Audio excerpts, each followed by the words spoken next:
ये और जिस पति को अपनी पत्नी श्रृंगार में मिलती है उस घर में धन की लक्ष्मी की कमी नहीं आती मेरी माताओं।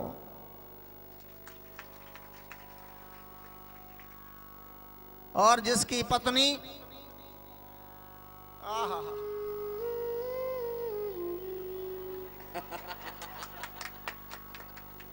इस भेष में मिलेगी, जिसकी पत्नी पूरी उम्र रोता रहेगा, धन परिपूर्ण नहीं होगा उनके।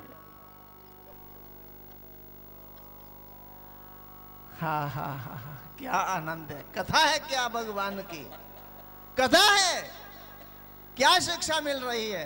बाजार में घूमने के लिए श्रृंगार कर लिया और पति को कैसा मुख दिखा दिया, उस घर में लक्ष्मी कहां से आएगी, धन कहां से आएगा। पत्नी का परम कर्तव्य बनता है। इसलिए कल कहा था कि सिंदूर का टिका किया करो, सिंदूर का तिलक लगाया करो, सौभाग्य बने रहेगा। सौभाग्यवती भव, सौभाग्यवान। सिंदूरम शोभनम रक्तम सौभाग्यम सुखवर्धनम। सुख बढ़ेगा, कम नहीं होगा। बिंदिया लगाओ ना लगाओ, सिंदूर लगाना जरूर। पुरुष भी लगाएं, पुरुष भी बिंदिया लगाएं ना लगाएं, हाँ।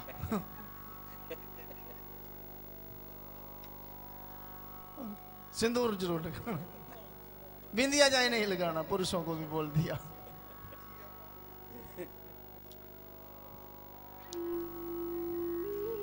बोले श्री राम जय राम, श्री राम जय राम, जय जय राम। सिंदूर लगाओ, केसर लगाओ, चंदन लगाओ, कुश लगाओ। श्रृंगार से भगवान प्रसन्न होते हैं। ब्रज की भूमि वैसे ही बहुत अच्छी है। जब भगवान आए भाद्रपद मास में, तब तो पृथ्वी की शोभा ही कोई अजीब थी, अजीब शोभा। फल फूल वे लताओं से लदी हुई, कहीं बोरे गुंजार कर रहे, कहीं सरोवरों में चातक हंस, कहीं चकोर चांद को देख रहे हैं। बड़े जोर की वर्षा के बाद आसमान में तारे चमक रहे, ऐसे लगने लगा जैसे आसमान ने भगवान के आने की खुशी में भगवान का स्वागत करने के लिए जगनमाला लगाई हो, इतने तारे चमकने लगे। नदियां बहुत प्रसन्न हैं आज, क्यों? पिछले अवतार में भगवान हमारे ससुराल आए थे, नदियां कहने लगी। राम अवतार में भगवान हमारे ससुराल आए थे। नदियों के ससुराल कहाँ हैं? नदियों के ससुराल समुद्र और माई के पर्वत। पर्वतों से उत्पन्न होती हैं, सागरों में, सागर में लीन हो जाती हैं। भगवान सागर पार करते हुए जब लंका गए, तब नदियों ने राम का दर्शन किया, किंतु मन में संतुष्टि नहीं हुई, चलते चलते दर्शन हुआ। अब इस बार भगवान तो हमारे जीजा बनेंगे। नदियों के क्या लगते कृष्ण? जीजा, क्योंकि जमुना के पति हैं। भगवान कृष्ण की पत्नी है जमुना, और जमुना की सब सखियां हैं जो नदियां, इसलिए नदियां भी प्रसन्न हैं आज। पवन देव अत्यंत प्रसन्न हैं। क्यों? पिछले अवतार में मैं स्वयं सेवा नहीं कर पाया। पिछले अवतार में भगवान की सेवा मेरे पुत्र ने की, पवन पुत्र हनुमान ने की राम अवतार में सेवा।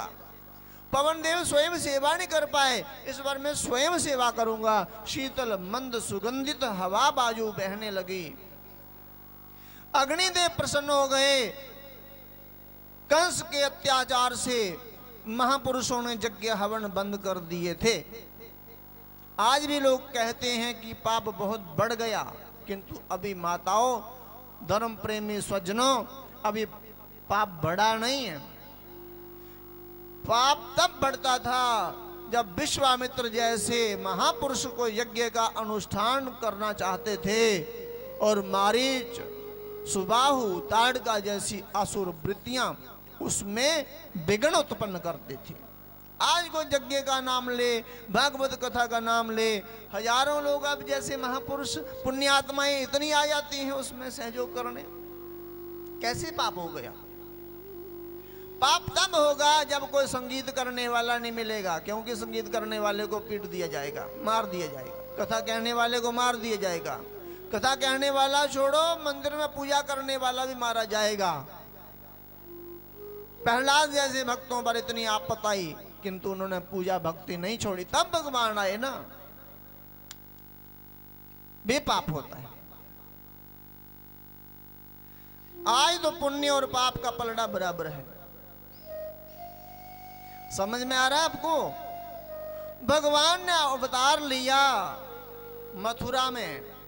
पहला दर्शन धरती को हुआ, दूसरा देवकी को, तीसरा वसुदेव जी को। और वसुदेव जी को भगवान ने कहा, निशिथे तमोद्भूते जायमाने जनार्दने देवक्याम देवरूपिण्याम विष्णु सर्वग्रहश गुहस्या आविरासीद यथा प्राच्यम दिशिंदुरिव पुष्कल। भगवान अद्भुत रूप में प्रकट हुए, चतुर्भुज नारायण रूप में भगवान प्रकट हुए।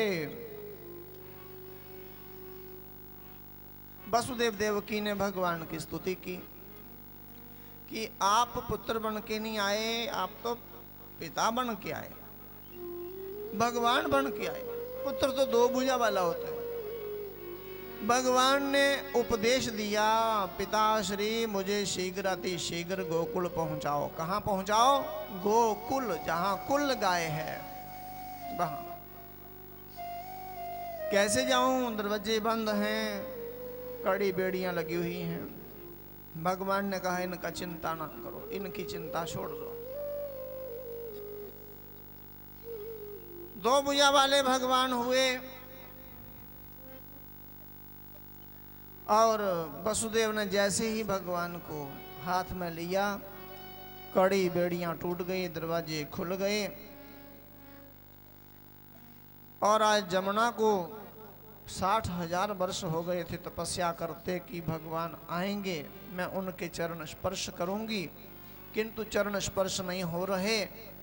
वसुदेव जी ने भगवान को उठाया था, कहीं गलगल पानी आने लगा, कहीं कहीं गोते लगने लगे, डुबकी लगने लगी। मन में विचार आया, वापस चलते हैं। पीछे देखा तो शेषनाग जी का दर्शन हुआ, भयभीत होकर आगे चलने लगे। भगवान ने अपना चरण लटकाया, जमुना ने चरण स्पर्श किया, एकदम शांत हो गई। बड़े आराम